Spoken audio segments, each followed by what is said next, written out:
విదేశాల్లో చదవాలనుకుంటున్నారా? అయితే విదేశ్ కన్సల్ట్ ని సంప్రదించండి. తమన్నా భాటియా స్త్రీ 2 ఘన విజయాన్ని సెలబ్రేట్ చేసుకుంటుంది. తన అతిథి పాత్రకు మంచి గుర్తింపు దక్కింది. ఆజ్ కీ రాత్ పాటలో అద్భుతమైన నర్తనతో ఆకట్టుకున్న తమన్నాకు గొప్ప ప్రశంసలు లభించాయి. దక్షిణాదిన అగ్ర కథానాయికగా ఎదిగిన తమన్నా ఇటీవల బాలీవుడ్లో వరుస చిత్రాలు చేస్తుంది.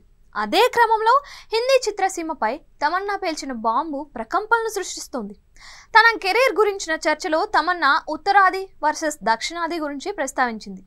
దక్షిణాది చిత్రాలు విభిన్న కథా విధానాన్ని ప్రతిబింబిస్తాయి అని తమన్నా ప్రశంసించింది.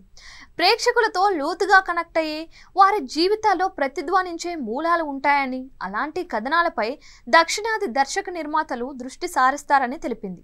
సౌత్ సినిమాలు మనసులో ఎక్కువగా పాతుకుపోతాయి అని తమన్నా భాటియా ప్రశంసించారు. ఒక ఇంటర్వ్యూలో తమన్నా బాలీవుడ్ వర్సెస్ సౌత్ గురించి తన అభిప్రాయాలను చెబుతూ తాను గమనించిన వైరుధ్యాల గురించి ఇన్డెప్త్గా మాట్లాడడం చర్చగా మారింది. తమన్నా ఇంకా ఏమన్నారంటే, నేను ప్రత్యేకంగా గమనించిన తేడా సౌత్ సినిమాలు వాటి భౌగోళిక స్థానాల పరంగా ఎక్కువగా మాట్లాడతాయి. వారి కంటెంట్ ప్రపంచ వ్యాప్తంగా అనువాదం అవుతుందని నేను భావిస్తున్నాను. ఎందుకంటే వారు హృదయాలను హత్తుకుని జీవంతో పాతుకుపోయిన కథలను చెప్పడానికి ప్రయత్నిస్తూ ఉంటారు.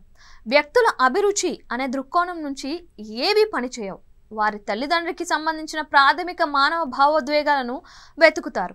సోదరుడు సోదరిపై కథలు రాస్తారు. ప్రతీకారం, విభిన్న కథన ఆకృతుల ద్వారా ప్రాథమిక మానవ భావోద్వేగాల గురించి మరెన్నో కథలను చెప్తారు.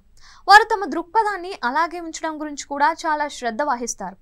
తమకు పూర్తిగా తెలిసిన విషయాలను మాత్రమే చెప్పేందుకు ప్రయత్నిస్తూ ఉంటారు. ఇది దక్షిణాదికి బాగా వర్కౌట్ అవుతుంది అని నేను అనుకుంటున్నాను. బాలీవుడ్ చిత్రాలను రెగ్యులర్గా విస్తృత ఆకర్షణ కోసం రూపొందిస్తారని, ఇది ఎల్లప్పుడూ విజయవంతం కాదని తమన్నా పేర్కొంది. ఇటీవల విడుదలైన లాపతా లేడీస్ను తమన్నా ప్రశంసించింది. ఇది ప్రేక్షకుల నుంచి విస్తృతమైన ప్రశంసలు పొందడమే కాకుండా సానుకూల దృష్టిని ఎలా పొందిందో హైలైట్ చేసింది. కెరీర్ మ్యాటర్కి వస్తే తమన్నా ఇటీవల స్త్రీ 2తో పోటీ పడుతూ విడుదలైన బేదాలో కనిపించింది. దురదృష్టవశాత్తు ఈ చిత్రం పరాజయం పాలైంది.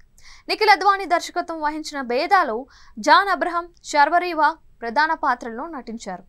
తమన్నా ప్రాజెక్టులో తెలుగులో Ashok Teja super natural thriller Odela 2, హిందీలో Amazon prime web series daring partners చిత్రీకరణ దశలో ఉన్నాయి.